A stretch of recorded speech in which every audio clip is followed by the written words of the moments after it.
So there is one thing that is quite well known in trade theory or also in empirical exercises. Small countries benefit more than large countries from trade liberalization. This is something that is always found, and is also found in our study.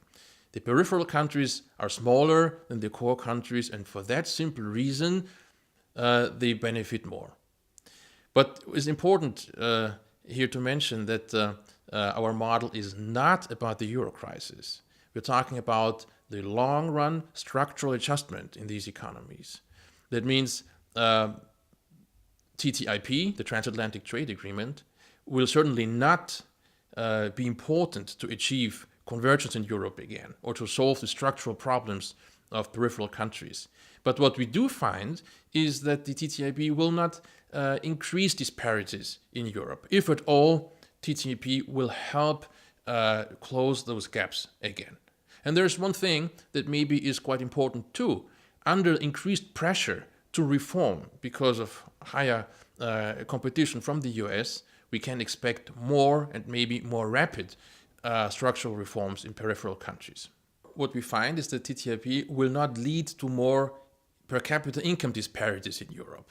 But that's it. And there's a downside that's quite important. The European Union is a trade union, a customs union.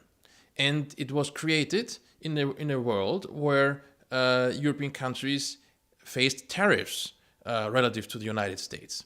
Now, if we undo those tariffs, the value of the European Union for its member states will go down in the sense that the trade creation that it has produced will be slowly dismantled again.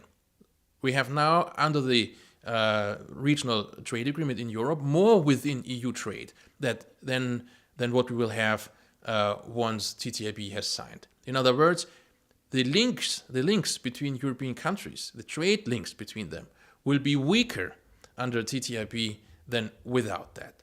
That is particularly true for countries like Great Britain that have already now low trade costs with the US. And if these trade costs go down even further, trade integration of Great Britain with the US goes up at the expense of Britain's integration into Europe. So in that sense, TTIP will not foster EU integration. Quite to the opposite, it will weaken trade links, relatively at least, to other links that European countries have with third countries outside of the EU.